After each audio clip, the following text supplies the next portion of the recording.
Alright, what's going on, guys? So if you've been on Reddit today, you may have seen some images of tweets going around and memes about this sort of mini rant by a game developer over on Twitter, where they go on and list a bunch of criticisms they have about the game, and I read through this whole thread and discussed it with a lot of people and some other creators, and while I really don't agree with the majority of the things they say, there's definitely a very good discussion to be had that I want to get your guys' opinion about. So we're gonna go ahead and break down all of that. But before we do me a favor and hit that subscribe button. We're coming up really close on 30k, and I haven't said that in a really long time, so cut me some slack on it. But I need to put a preface on this video before I start talking about the tweets, because I don't want this to come off as an attack. I'm not even going to be naming the person, but just to give you a little context, they are a veteran game dev who have worked on some very renowned titles. And once again, I'm not trying to dunk on them, but I will be giving my opinion. So the first take we're going to look at is this. One of the first things they did was come out against the NPC design in Elden Ring. And this is the tweet that went viral over on Reddit. When you design an experience, be very careful of your assumptions on how a player will act and react. Design your spaces with a visual language that you carefully reinforce so players can safely make decisions about their actions. So an upright standing guy in gold armor is a good guy, a shambling guy in rusty bloody silver armor is a bad guy. This lessens unintended decision making but doesn't prevent it. Now after I read this, I was a little confused. She's obviously trying to reference the Tree Sentinel and Vare right at the beginning, because we have Vare, a friendly NPC who's covered in blood, and the Tree Sentinel, a golden knight, who's a hostile boss. But the thing is, that is an intended design choice. Those opposites are presented so that the player learns the nature of these games very early on. It teaches them the fact that in this game you're not supposed to trust anything. And I gotta say, just in an honest perspective, if all the bad guys are dressed dark and covered in blood, and all the good guys are this radiant gold, I don't know about you, but I would just find that so boring. I like the fact that I don't know who to trust, and it makes the characters more memorable. But somebody responded to this saying the Tree Sentinel serves to remind players of the open world nature of the game, that if they can't beat a tough enemy, they can just go elsewhere. And then the game dev responded, game dev design advice. This response is an example of player prescriptive design thinking, where you assign a should to the player's reaction and assume that they will think or act in a specific way. Interactive experiences are not films, and by nature have to railroad a player down a path, or else they will get all manner of ideas that you, the designer, didn't think about. Precisely why we playtest games with audiences, because we cannot assume. Now I want to think about that for a second. We're talking about an open world game here, and what they just said is that the player can't be trusted with freedom of exploration. And I gotta be honest, I can't really wrap my mind around that one. The game does a great job of naturally corralling the player, and the thing about Tree Sentinel is there are no borders around him. The only thing keeping you in that fight is pride if you want to beat him before you go somewhere else. So I really don't understand how that's a bad thing. I'm being 100% genuine when I say this. I don't know of anybody who went somewhere other than past Tree Sentinel. The game does a really great job of having a natural path for the player to follow. So that's question number 1 for the comments section. Do you think it's the game's job, specifically in an open world game, we're talking about Elden Ring here, is it the game's job to make sure the player goes down the right path? Or is the freedom the fun? And one thing that we were talking about when we were discussing this earlier is the graveyard in Dark Souls 1. I and a lot of other people I know got stuck there for a long time right when we started playing these games, because it seemed like the right way to go, and the correct path up to Undead Burg was kinda hidden. So I'd be lying if I didn't say I can kinda see both sides of this argument, but let's go ahead and move on. A methodical player will fight the first enemy first, second next, and so on and so forth. Players who are neurodiverse may feel extremely uncomfortable not doing things in order. Players who assume the first encounter is meant to be beaten will suffer. You already met a soldier in the caves and they are shown as a boss with a huge health bar. When you see more, you may immediately avoid them.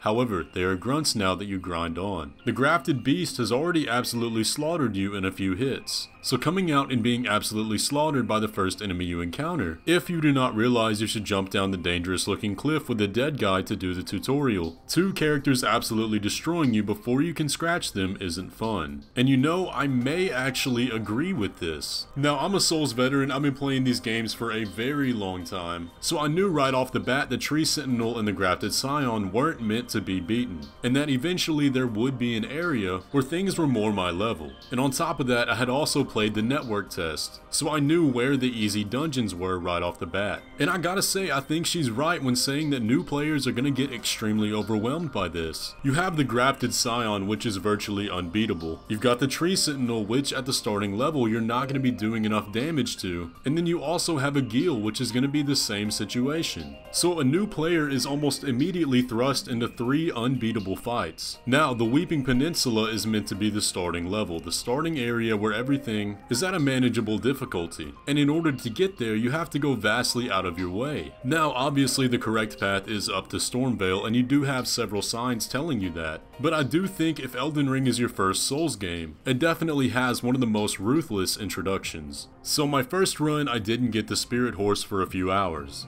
Why? I didn't know why resting at a site of grace was good. I was warned if I rested all my opponents would respawn, and besides I had just died and respawned and had no need to rest. I rested earlier and went through. Alright, here's question number 2 for the comments section, and I want y'all to give an unbiased answer. At what point do we say the problem is in human error, and is no longer the game's responsibility? Because in my opinion, I don't see how you miss resting at a site of grace. I mean, in my opinion, the game does more than enough to communicate that to you. Now, yes, it does take longer for some people to find the right sites of grace than others, but I think that's the point where I have to say that's just player error. The GUI is a nightmare to learn and use, and that is a perfectly valid criticism.